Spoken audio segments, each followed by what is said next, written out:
Dans la première question, on nous demande d'exprimer l'aire de cette figure en fonction de x. Donc on nous demande de produire une expression littérale qui représente l'aire de cette figure.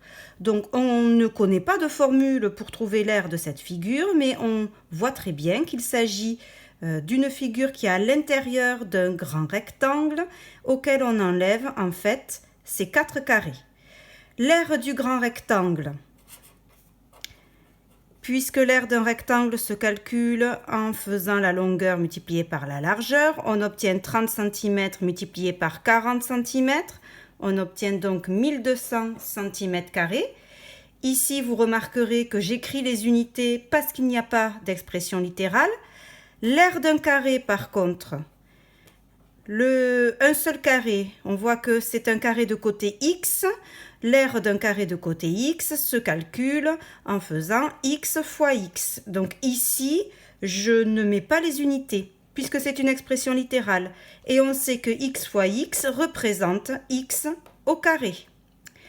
Ainsi, l'aire que l'on nous demande de calculer, qu'on appelle grand A, donc c'est la question petit a, pardon, eh bien, se calcule en faisant l'aire du grand rectangle, c'est-à-dire 1200. Je n'écris pas l'unité parce que je sais que je vais produire une expression littérale.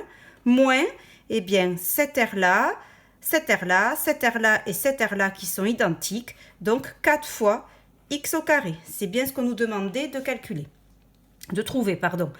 Cette expression littérale, on peut l'écrire plus simplement, vous le savez, en enlevant le signe multiplié.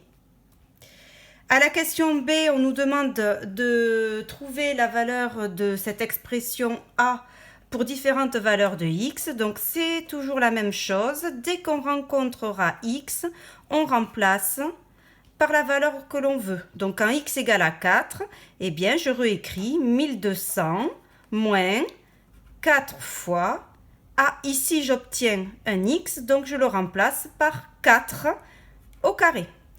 Et maintenant, ce sont des expressions numériques que l'on sait calculer. 4 au carré, c'est égal à 4 fois 4.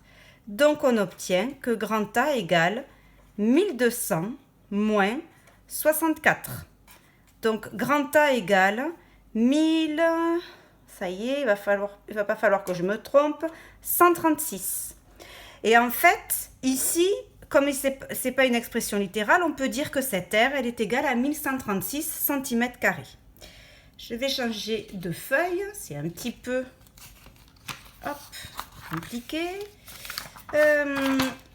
Donc ici, maintenant, cette expression littérale, on veut la calculer pour x égale 6. Donc on va refaire exactement la même chose. Donc pour x... Attendez, hop.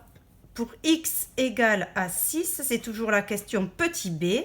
Eh bien, on va calculer grand A qui est égal à 1200 moins 4 fois x au carré, c'est-à-dire à la place de x, je mets 6 au carré.